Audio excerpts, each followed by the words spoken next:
Hello, Internet. Gino, that Pinguino Greco here again with another episode of Deep Listens. And today we're going to be talking about Surgeon Simulator, following up our Trauma Center Under the Knife coverage, because you got to follow up one surgery game with another surgery game. Everyone knows this. So, I am joined, as always, to discuss this game by Pete the Scalpel Busby. What's going on, everybody? Very happy to discuss a much different, and I would definitely say probably worse, surgeon game, but a very interesting one nonetheless. This week's fun fact, this is actually one of our more recent fun facts. So recently, scientists at Yale, you guys might have heard of this, managed to revive the brains of pigs that had been decapitated 4 hours earlier. And they're using revive sort of loosely here, like they got cellular functions somewhat restored and certain neurons started firing again. So it's not as if zombie pigs are here yet, but they're definitely on the way. So what you're saying is the surgery depicted in this game might be closer than we thought? Yes, if it had been performed on pigs. Uh-huh. Are we performing pig brain surgery now? Apparently that's what Yale does. Okay. Why not? I'm just wondering, is the pig that wakes up the same pig that went to sleep? Ooh. Philosophers would argue. Is it the same pig anymore now that we've reanimated its once dead brain? Well, these questions and more later on in the show. I am joined also, as always, by M. the Hammer Palladino. The Hammer. Hey guys, how's it going? You have a good couple of weeks? I did. Happy belated 420 to everybody. Oh yeah. It's also Easter today, which is an actual holiday. How dare you imply that 420 is not an actual holiday? I apologize. You're right. Smoke them if you got them. The That's Giant Bomb great. Community Endurance Run happened in between shows, and it has actually delayed. There should be a bonus pod coming, hopefully, at some point, but if it doesn't, the Community Endurance Run wiped me out, and I did not record a podcast to just have ready. That's on me. But we'll have a bonus pod. Maybe we'll just do a double pod the week this comes out. But we did a really good job with the Community Endurance Run. We did. Our goal was $10,000, and we raised $12,576. Woo! So we're taking the extra $2,000 back, I'm assuming. That's ours now. Those kids don't get to see that. No. But thank you to everyone who donated. Thank you, Pete, for studying the ways of Shrek. It was a pleasure. And for teaching us. Is that up somewhere where we can read it? Because I'm really interested. I was playing Life is Strange while you were talking, and I didn't get the full experience. I still got it, so I'm sure you can figure out some place to put it. Hell yeah. Okay. Looking forward to that. Cool. We will find a way to publish that. And I will also be clipping the highlights from various streams that happened. So far, I've just clipped the highlights of poisoning Billy. Pete, were you not there? Did you not tune in for that? I don't think so. Was that when you did the coffee? Yeah, so we had coffee, and most of the additives were things like Hawaiian Punch. And no, actually, it was a bunch of Kool-Aid mixes. There was an A&W instant root beer. We had aloe drink. We had tonic, grenadine, lime juice, and the last one was malt vinegar. And Billy had, due to our wheel of punishment, Billy had drawn a fire hydrant on my face. And I didn't lose a single game in the brouhaha. I was just like, bam, win, bam, win. And since I didn't lose a single game, I just had to make multiple drinks, and Billy lost to me in Cool Borders 2. And so I got to prepare him.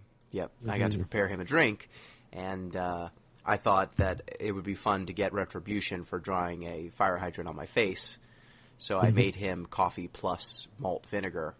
Gross. And he did it like a shot. And then he almost threw up. Did he drink his Sunny Delight? He did. He finished did. his Good. He finished his fucking plate. Finally. It actually didn't take that long. It only took an hour. I thought he was being boastful, but he actually was able to complete that in a reasonable amount of time. Mm-hmm. Good work. But yeah, and thank you to everyone who donated. Thank you for everyone who tuned in. It was a great time had by all. We had a lot of good highlights. Nicky Rooney beat Hollow Knight with his feet and then had to fill time. So it was just like fighting bosses just to fill time because we didn't have something to follow him because we didn't expect him to do it so fast. The man's a master. He is. So, related, we've got an email. Oh, good.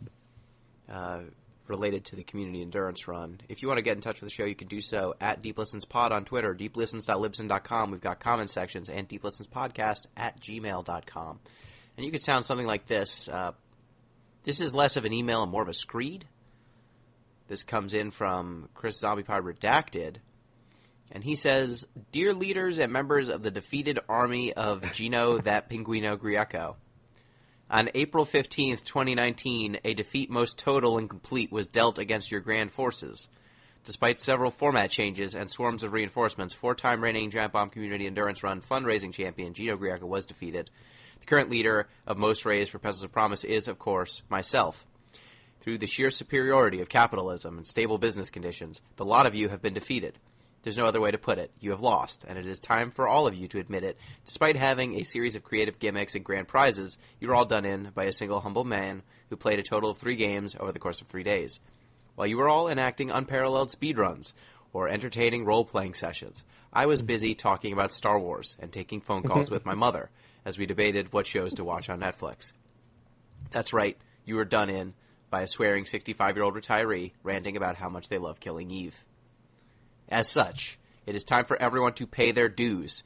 To any of the listeners who may be horrified by my grandstanding, rest assured, this is all for good fun. For one, we all raised a record-breaking amount of money by GBCER standards. Second, you too are being fed Gino's lies. A 4-time champion is not, as Gino would like you to believe, an underdog. I was the underdog. I am the people's champion. I am the force for change. I am the one who knocks. And you will show me respect. You will show me the respect I deserve.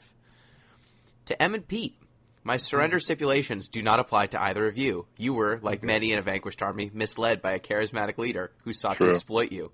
True. And now you have nothing to show for your efforts beyond the horrible stench of regret and failure.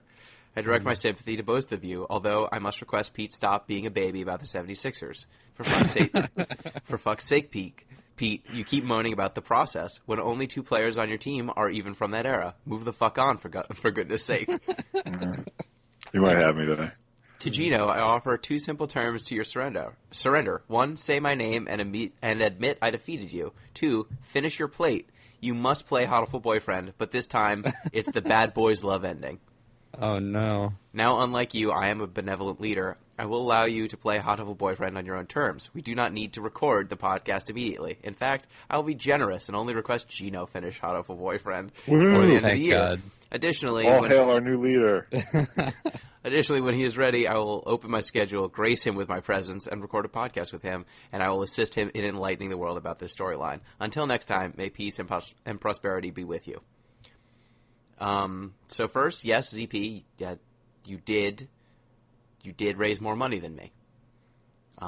It was on me for not knowing more Silicon Valley types and oil tycoons. That was really my bad. I should know more people who could donate large sums of money. Mm-hmm. That was my mistake. And I also should have been just blaring in chat during the runs. Please help me get to my goal. I need to beat Gino. That was really my mistake. And 2,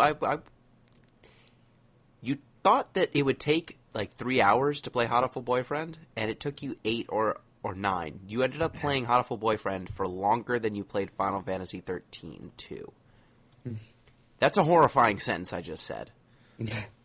He played Final Fantasy 13 2 for 13 hours. That's way too much Final Fantasy. And he almost played Hotiful Boyfriend for that same amount of time. That's not nearly enough Hotiful Boyfriend. So I guess I have to play the bad boys love ending. Mm-hmm. That's upsetting. Have fun with that. I will. you know, I could have made a final push to, get the most money raised, but Pat Bear was very close to his total for his fundraiser, and so I put the additional banked donations that I had towards that, because he was going to sing Demi Lovato's techno remix of Let It Go, and that seemed like a worthy cause. What do you think? Good for you. You learned a lesson. It's not the Demi Lovato song I would have picked, but I guess it's okay. It's not even the Let It Go I would have picked. But such is the way of things. The GBCER was a good time for everyone. I enjoyed it thoroughly, and it's okay. I'm not going to raise the most money every year. It is about raising money for kids. So I am fine. I am humbled. Those greedy kids. Yeah. I am humbled, and I'm humbled. That's enough. So, it's time, without further ado, to discuss Surgeon Simulator. I picked this game because I thought, I've had this game in my Steam library and installed on my computer for at least 5 years now. Mm-hmm. And we just discussed a different surgery game, so why not actually try and play Surgeon Simulator 2013? Sure. The story of this game, you're a surgeon. Very loosely, let's let's throw quotes around the term surgeon, and you are chopping up people and trying to replace their organs, but only in the most loosely defined terms. Mm-hmm. And the controls are like many of the kind of quote-unquote simulator games that came out in the mid-2010s. The controls are obtuse and bad if you actually want precision, but that's kind of half of the fun. Mm-hmm. You control this game by using the mouse to kind of control whether the hand is grabbing or not, or like what angle the hand is oriented, and you're controlling a hand. Yeah. That is like the hand of the surgeon that is performing the surgery. And then you have basically 5 keys that you need to hold down to manipulate each of the fingers individually. So you're kind of moving this hand around and then gripping with these fingers, and you need to kind of orient your hand forward and back at the wrist and rotate it so that you can actually get at the things you need to cut. And there's 5 surgeries total in the version of the game we played. The first one is a heart surgery, where you start. Mm-hmm. Then a kidney surgery, then a brain surgery, then you can do an eye transplant. And the last one is, what's the last one? A teeth transplant. Yes, a teeth transplant. And the game is essentially going through each of these surgeries, and then once you've done all 5 of them, you can move on to a new area where you perform the surgeries. So it goes from just a nice operating room to a gurney to an ambulance to space. And each of those environments kind of impact the way the game plays and make everything about the surgery more chaotic. So what did you think of the surgical tools available to you? They at least started fairly realistic. Like there was like a bone saw, there was a scalpel, obviously. Eventually they got like axes and lasers, and I mean maybe those things are realistic too. Hell if I know. But I mean it was deliberately the most sort of like, I don't know, torture-esque devices of surgery. Like no sort of fine, finicky sort of like suturing was going on. No. Even in the first surgery, there's a bone saw, but there's also a hammer. Yeah. Just in case you want to really get in there and break up those ribs. I found the hammer much better at breaking ribs than the bone saw. Yeah. I mean, it was good at breaking ribs, but also everything else, and then your patient bled out. So maybe not optimal. I don't know. I mean, the way that this game works is basically there's a blood meter in the top right, and everything that you do to the patient will cause that blood meter to go down. So if you hit their ribs with a hammer, they'll lose blood. If you hit their soft tissue with an object, they will lose even more blood, and they will start to bleed and lose blood on a steady rate. And so you also have these like injections you can do of drugs, and they slow the bleeding. And Yeah. you can just use those. If you just keep administering that, you will eventually stop their bleeding entirely. Yeah. No matter what you've done to them. Mm-hmm. So it's a very accurate simulation. Of course.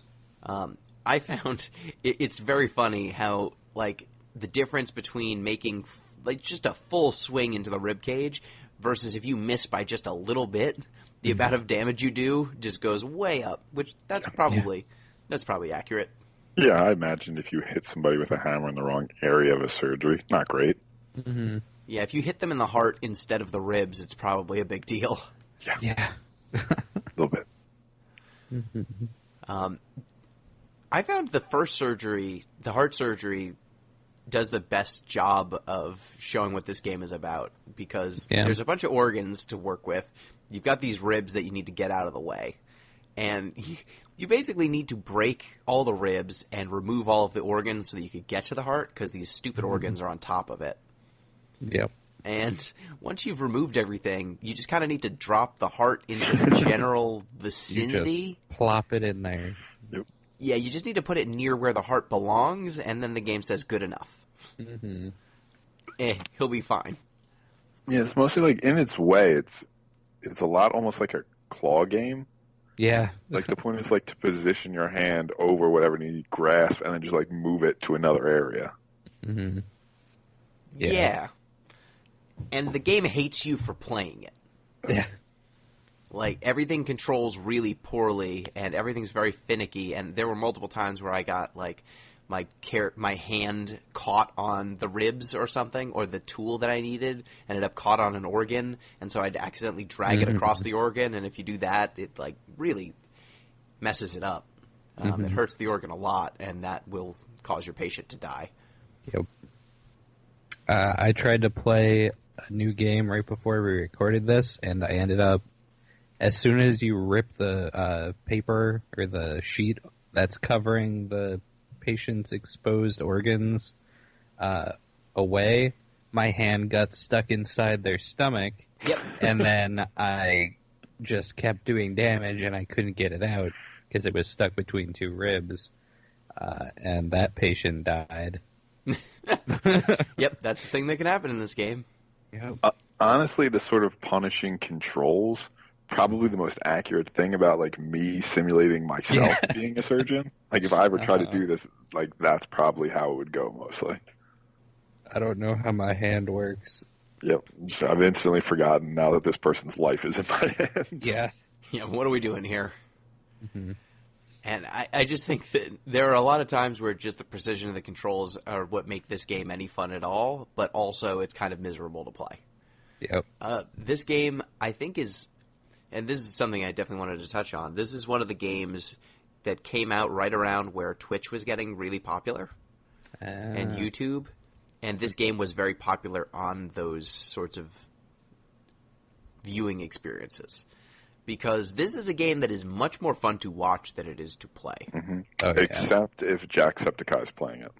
Who is Then that? it's miserable to do either.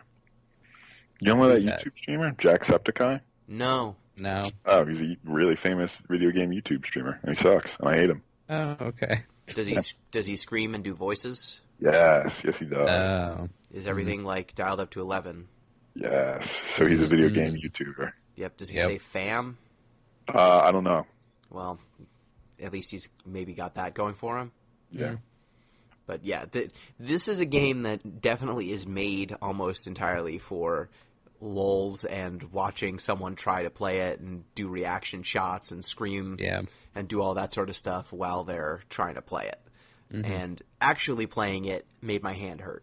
Yep. It was frustrating because a lot of the surgeries, it's not so much about doing what you think might work, it's about finding the game's logic. Mm-hmm. Mm-hmm. Because, like, you can't just drag the knife across the main part of their body and then that'll cut their intestines out. There are specific, like, points that you need to hit with your scalpel, and if you don't touch those, then you can't cut the organ at all. And the game only tells you about those places after you beat that surgery, so you have to, like, guess your way through the first one, and then you have floppy disks on the reception desk, which you can put in the computer, and then it will show you, like, here are the places to cut. I don't know if you guys did any of that stuff on the reception table. I didn't. Yeah, I would put in the floppy disks afterwards, just because I noticed they were proliferating. Yeah. It's like, well, there must be some reason for these. But, like, why floppy disks? It's the Like, 80s. Yeah, but, like, why give it... yeah, I understand that would be, it'd be sort of anachronistic to have, like, Blu-rays or something, I guess. Yeah.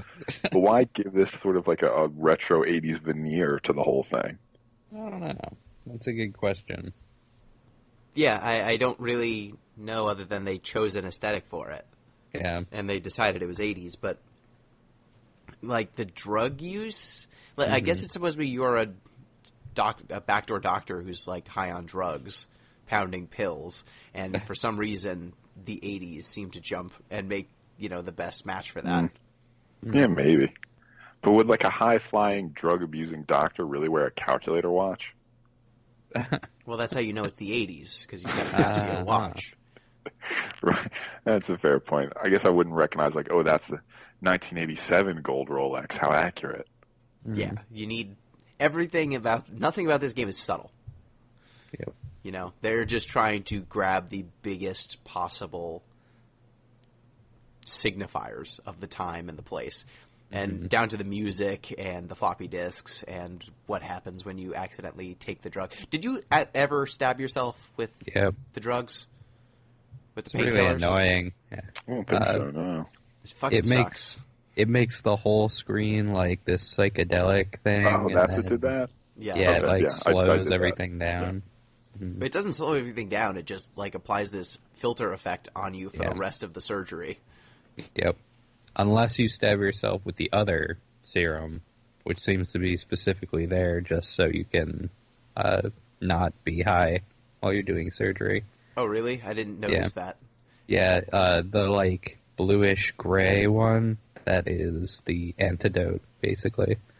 I didn't realize that because I believe the only times I stuck myself, I would usually end up with the other serum getting thrown off of the table by accident, and then you can't get to it again. Like once something gets knocked too far to the right, left, or forward or back, You can't reach it. It's dead. Yep. It's gone. It's gone forever. We've forgotten about that. It's in the dark place now. Exactly. So there were times when I would end up with tools that just rolled off the table, and it's like, well, I guess I'm happy that they gave me 7 scalpels. Yep. Because... To that point, the drills do not turn off. So if you leave the drill running, it will just spiral until it's off the table, or it's inside your patient. Yep, the saw doesn't turn off either. The laser doesn't turn off. Oh, yeah. You could hit the big red button on the laser to turn it off. Yeah, you can turn it off at least. Yeah. There is a way to turn that one off. Yeah, but I found during the surgeries, at least when I was going through the first time, I would just run a scalpel or something across the part that needed to be cut. And I would hopefully cut something, but it just leads to them dying very, very quickly. And so I would look up a guide, like, what am I doing wrong here? And it's like, oh, I needed to run the knife across these specific points. And otherwise, there's no amount of cutting that will make it move or react differently either. Yeah, I had a lot of trouble with that with the intestines. That was the one. Those are not very clearly marked. Yeah, that was difficult. At least the game has the decency of making things go limp when you've cut them correctly. Yeah. There's a little bit of feedback, but until you get that feedback, you really have no way of knowing that you're doing things improperly. Because they die all the same, even if you're cutting them in the right spot. Yep.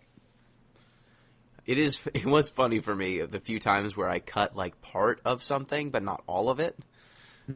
Where I would then just like try to, like, if you cut the heart and you don't cut all the ventricles, you can grab it before you've finished cutting it. And I just tried to like yank it out. Oh yeah. Just like real surgeons do. Yeah, just like I cut half. Just put your hand right in there. Hand right in there, yank it out. Just grab and pull. I found that to be a waste of time. You need to cut all of these parts. Yeah, the kidney surgery was a little annoying. I thought the kidney and the heart surgery were pretty similar, except the kidney surgery had the annoying intestines. If it wasn't for the intestines, it'd be fine. I liked the brain surgery because it's so simple. Yeah. Yeah, it's just cut around the skull and take it out, really. Mm-hmm. Yeah, all you need to do is cut around the skull, and that was the one where I think I tried to use the drill. Oh. Mm. And fun fact about the drill when you're doing brain surgery, if you're on the skull, it's very efficient. It cuts away the skull very quickly. But if you go just a few inches too deep, they die immediately. Yep. I wonder why. No kidding. Yeah. Odd. Which is weird because I'm taking that brain out anyway. That's true. Yeah, right. They're not using that. I guess maybe it's a connection issue. I don't know. I love how I'm trying to parse the logic now. Seems like a bug. Why would somebody die during this brain transplant? Yeah, I mean, it's coming out. Yeah. All I'm moving are feel things that are like coming out. if I was like, I'm going to take your brain out, but first I'm going to scramble it with a drill, you probably wouldn't be too eager to do that. I'm going to go out on a limb and say the person who came to this surgeon, they're in no position to beg or ask for anything. That's fair. The brain surgery was pretty quick. That one, I think I ended up using the hammer to break the skull, which I think is actually the right tool. I don't know what the right tool is. I think I had the most luck with the bone saw, but it was really slow. Yeah. Just because... You just kind of need to drag things across the skull. Yeah, you had to, turn your hand to get to the back of the skull. You can't walk around the dude and saw from the back. So, that was, some gymnastics you had to do with your hand. Yeah, and then I found that the two, surgeries that they've added since the game was released, the eye surgery and the teeth surgery, were the most finicky horrifying and the most annoying. Yeah. I think both of them, and especially the eye one, were built almost solely to enhance cringe factor. Yeah. The idea that you have to jam something into this person's eyes. Yeah. I don't know how eye surgery works in real life, but I don't think your patient is sitting up and moving around while you are sticking them in the eye with scalpels. Probably not. Probably not. Their heads roll, and I don't like it. Yeah, I'm not a fan of that. It's really horrifying when the eye comes out and it's just hanging there by tendons. Yeah, I wasn't a fan of that surgery. My first impulse was to shoot it with lasers. How'd that work? I thought maybe if I shot the laser into the eye for long enough, it would melt or pop. Mm-hmm. And I think I got one of them to pop using the laser. I couldn't see the eye anymore. It might have been just the lid, because you need to get the lid out of the way. Uh-huh. And then is that how it works? You have they to died. Cut away the... Yeah. Yep, of course. I'll just say they died. I shot a laser into their eye, and it dealt a lot of damage. Mm-hmm. But again, the eye was coming out anyway, so whatever.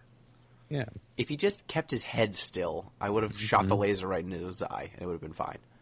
Yeah. How was the teeth surgery? I didn't successfully complete the teeth surgery. So, the teeth surgery, you have to hit the patient in the mouth with something, and then some of their teeth will fall out. But there are a few black teeth that are the ones that need to be replaced.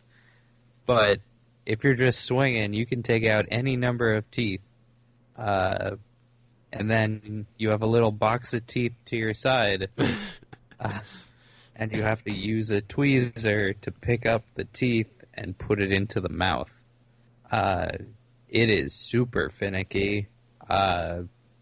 It takes a lot of time to complete, just because you have to do the same, picking up a tooth, dragging it over to the mouth, and dropping it in. And if you destroy their entire mouth, then you're doing that for a while. And there are 3 different types of teeth. It's like too in-depth, I think. If you just had a jar of fucking teeth and that's what you were picking out of, that'd be fine. But I don't want to know, like, am I putting in enough incisors? Like, I don't need all that. I was kind of hoping that it was just a jar of teeth and you could put molars where the incisors go. And Yeah, that would be fun. I would be into that. yeah, But it, like, snaps the teeth to the correct location once you get near the mouth. well, that's which at I- least nice of them. Yeah, that's generous. I appreciate that. I just found that the 2 additional surgeries are the most finicky by far because Oh, the yeah. head is in play and it moves. And Yep. precision is not this game's strong suit. So when you need to jab someone in the eye with a scalpel and their head moves and you don't have a second hand to kind of hold it in place, you just swing and miss a bunch. Yep. And I found that to just cramp my hand and it wasn't fun. Mm-hmm. Maybe it would be fun to watch, and I just got the feeling every time I played this game, this would be much more fun to watch some other person play. Yeah. I agree with that. So what did you think of the unlockable levels? Are we talking about the different scenarios or the different characters? Different scenarios first. Okay. I mean, they added an interesting layer, but again, it's sort of diminishing returns.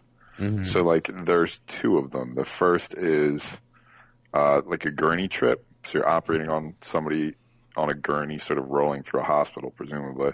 Yeah. So the point is, like, things are shaking, they're bouncing around. The second is an operation in space. So things are free floating.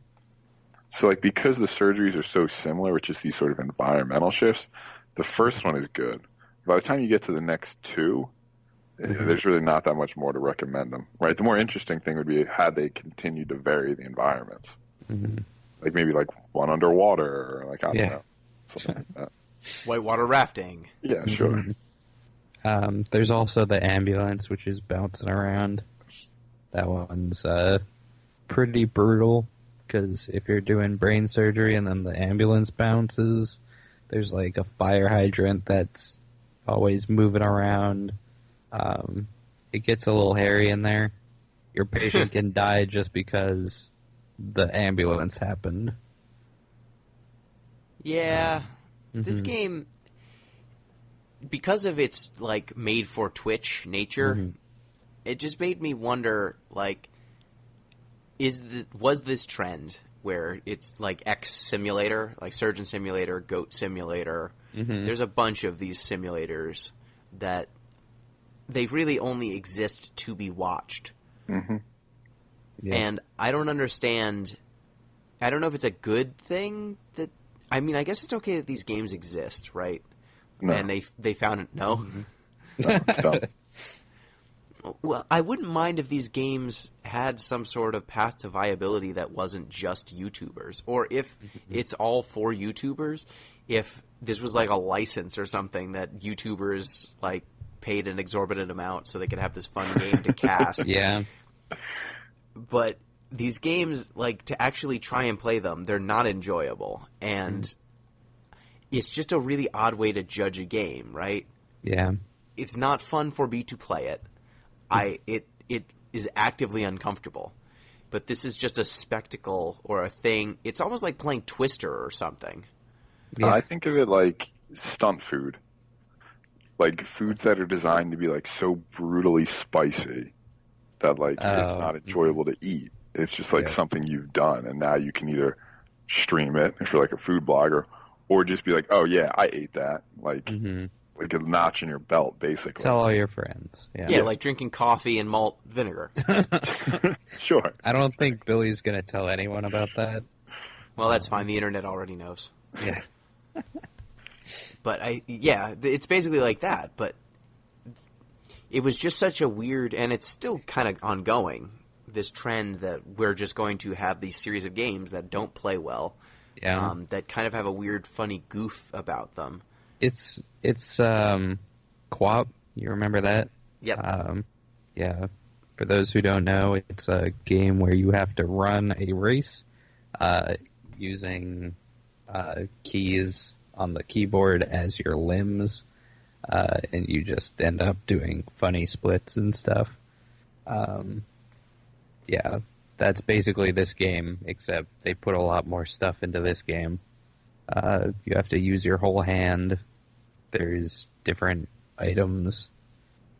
Yeah, or Yeah. Octodad. There's another. Octodad, yeah. There's a ton of games kind of in this genre of weirdly controlling thing. But Octodad at least has a story. Right. This game it's gross out stuff. Yeah. It feels really juvenile. You didn't like curious the what story? I'm curious what the history of this as a genre is too. Like, I imagine its explosion parallels social media. Oh yeah. Recently, fairly directly. But I'm curious if there's like a pre-existing tradition of just like, back when like LAN parties were a thing, or when people would sit on the couch for like 4-controller multiplayer.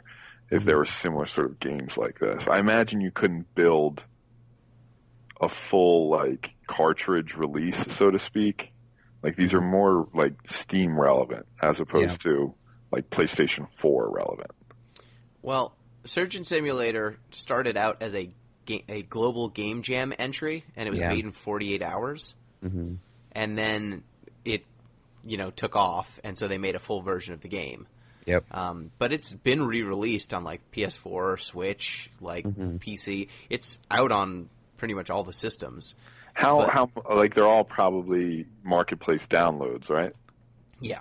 Yeah, There's like, no disc release. There's no physical copy of this game. You couldn't, like, this game would be so much stranger if like you saw somebody load it. If they're like, you want to play Surgeon Simulator, and they put a disc in their Xbox.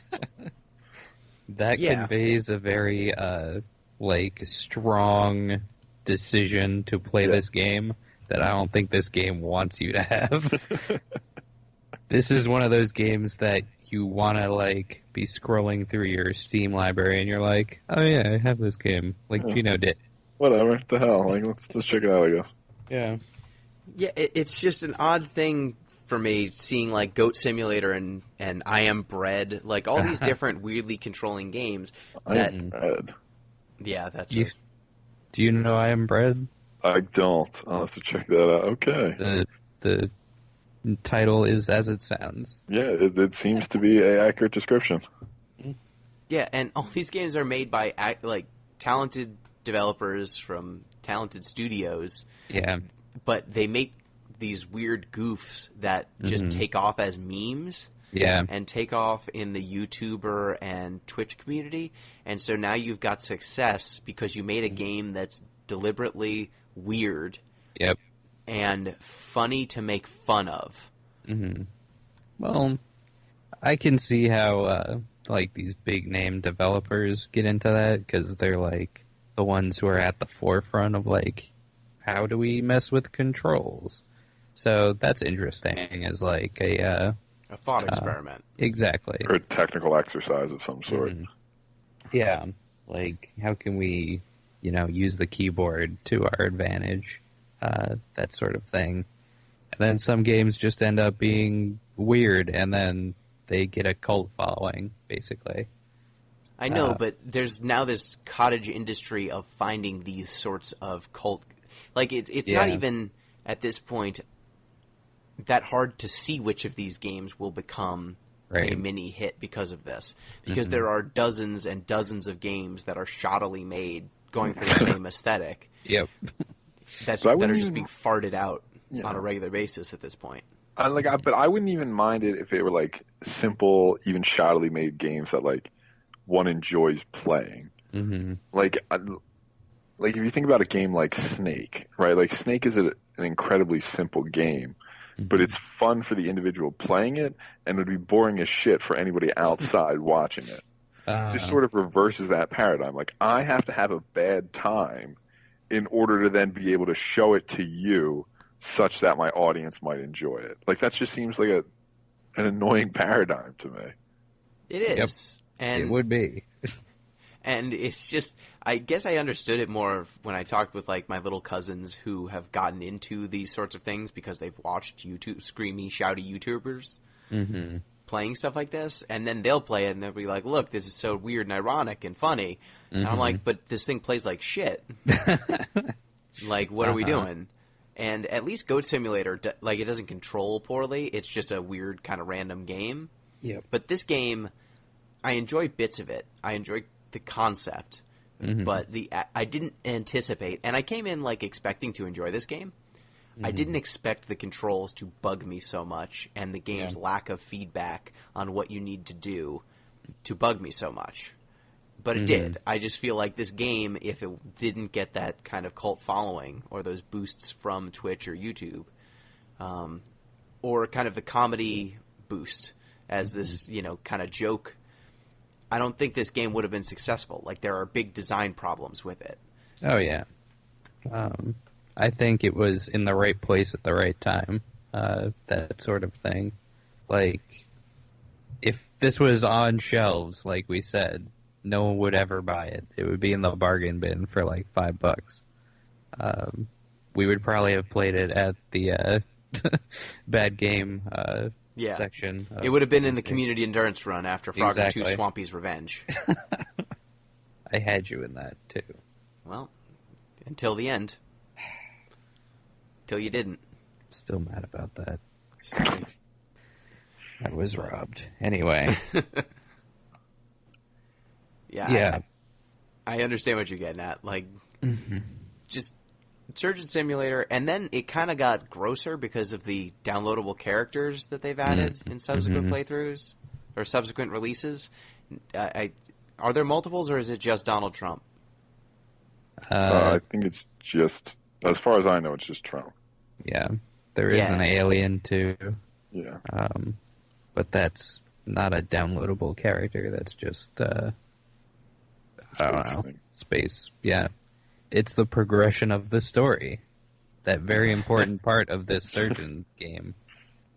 Your surgeon becomes better and better, and so he's in more and more demand, and the aliens find out. So they demand the best surgeon. Yep. Yeah, when they added in a president, at that point I think he was just a candidate. I don't know if he had won the election yet. It was added June 2016, so that was before the election happened. So he was a presidential candidate. And now, in hindsight, looks pretty gross. Yeah. It was gross at the time. Like, I don't really, regardless of who the person is, I think putting in your macabre surgeon game where you're breaking people's ribs and brains with hammers and shit, putting a totem of an actual person into your game, I think is shitty. Even if there's someone I don't especially enjoy. Yeah. It's absolutely 100% shitty, but it's also sort of like a long American tradition. Yeah. Like, there are tons of examples of, like, historical... So, like, the one product I always think of in this vein is toilet paper. Like, there's a long history of America producing toilet paper with particular people's faces on it. Really? And, like, oh, yeah. Oh, absolutely. Like, you could buy... In, like, 2001, you could buy Osama bin Laden toilet paper. Which, like, okay... Maybe. Like, if you're going to put anybody on it, and, like, I would at least, like, be like, fine, whatever. That'd probably be the person to pick. In 2008, you could buy toilet paper with Barack Obama's face on it. I mean, just, like, presidents throughout history have had toilet paper with their likeness on it. Weirdly enough, the toilet paper, too, isn't good to use as toilet paper, so the manufacturers recommend not using it for that. Well, yeah, because the only reason you're manufacturing it is for people to use your toilet paper. Exactly. Yep. It's like it's a horrible, horrible tradition that I mean, capitalism is just commodified outrage, really. Yeah, and it's extra gross to me because this is a game that is specifically built for murdering the person who's in the chair, like allowing you to act that out. You know, it's so easy in this game. And just having replacing actual people and putting an actual person in there. Like, I guess there's some catharsis to be had for people who feel disaffected, but get that catharsis in other ways, you know? Like, your shitty surgeon game doesn't need to make a quick buck off of that. No. And catharsis in like this sense of just sort of like wanton destruction is a useless catharsis. Like, there's some sort of veneer of commentary insofar as like, ooh, you could give them a gold heart or a stone heart, or suddenly your surgical instruments are all made of gold because, you know, Trump's involved. Is that what happens? Yeah. But it's the absolute barest sort of commentary. It's like, if you want catharsis, you know, achieve some sort of intellectual maturation as opposed to just like Gino said, just sort of wanton murder and destruction. Or get fireworks. Just buy fireworks. Go buy fireworks. Go outside and light them on fire. If you want catharsis, that's how. Historically, that's how you do it. Am I wrong? Yeah, I mean, I like fireworks a lot. Go light a thing on fire. Sure. In real life. Yeah. It is sort of like burning an effigy, too. Like, I guess if you have no other way of venting your frustrations. But it is a weird outlet for that. Yeah. I'm not going to Surgeon Simulator to vent about my political, you know... grievances. I think the effigy, too. I could almost get behind an effigy more, you know, depending on who and what it was, obviously. Just because that's, like, seems communal. That, like, it's a group coming together and all acknowledging their sort of collective outrage. Right. Whereas, like, Surgeon Simulator only becomes communal through YouTube and not in a productive way. Yeah. It's like this commodification inside of a commodification that is meant for commodification. Yeah. Like, I'm going to take this thing of this actual person, put it in a game that I will sell to people who are outraged. Then they will make YouTube videos or Twitch streams acting out the outrage so that then an audience will watch that and vent just through what is the word I'm looking for? Oh no, it's not empathetically, but you're venting vicariously, through this other person. It's turtles the whole way down. Yep. So I think that's all I've got on Surgeon Simulator. Does anyone have anything else to cover? No, that was remarkably more than I thought we would say about Surgeon Simulator. Not as good as Trauma Center Under the Knife, though less terrorists in this game. True. Yes, accurate. So, who's next? I think M's up. It's Emma, me. you're up. Okay. What are we playing next? The next game we're going to play is a formative game from my childhood. We're going back to the RPG genre, so I hope you guys have some time. We're going to be playing... I don't know if I want to do one or two. Gino and I talked about this. One sec, let me open up my drawer and see which one I own. Okay. If you can find it. Luckily, my drawer full of Game Boy Advance games is next to me always. Ooh, GBA, okay. So you talk about it, you say what series it is, and I'll tell you which one I already own. So we are going to play the Golden Sun series. One of the first two. Yeah. I actually have the second. The second was the first one that I played when I was a child, and it made no sense to me. I would like to play that one again, I think, just because it has the most interesting narrative of the two. I think I have the second game. What is its subtitle? There's no subtitle. It's just Golden Sun 2. Well, this copy of Dragon Warrior Monsters doesn't help me at all. You'll find it. I'll find it, but Golden Sun 2. Got it. Yeah. Mm-hmm. I'm excited. It'll be a good one, I think. Gino, you tried to play it and then didn't get very far? Yeah, because I didn't know what was going on. Yeah. Should I tell you the premise in short? So you can tell us during the podcast. Yeah, We'll find out next week. So you play, also be confused, and then I'll tell you the backstory when you get there. This is a formative game for me as well. It's the first game I looked an FAQ up online. Yeah. I had the Prima strategy guide for this. Nice. Mm-hmm. I gave up like a coward. Yeah. I'm excited to play it again. It'll be good. Yeah. Final Fantasy VI. These are useless to me. I found They made Pokemon Final Fantasy Yellow. 6 for the Game Boy Advance. They did. It's really good. Oh. What are you? Final Fantasy V.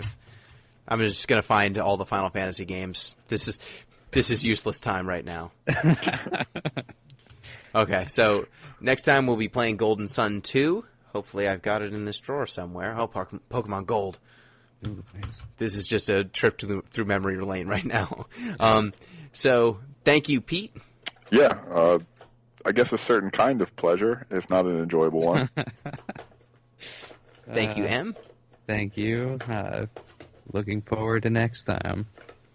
And thank you, listeners. If you want to get in touch with the show, you can do so at DeepListensPod on Twitter, deeplistens.libsyn.com. We've got comment sections, and deeplistenspodcast@gmail.com. Till next time, peace!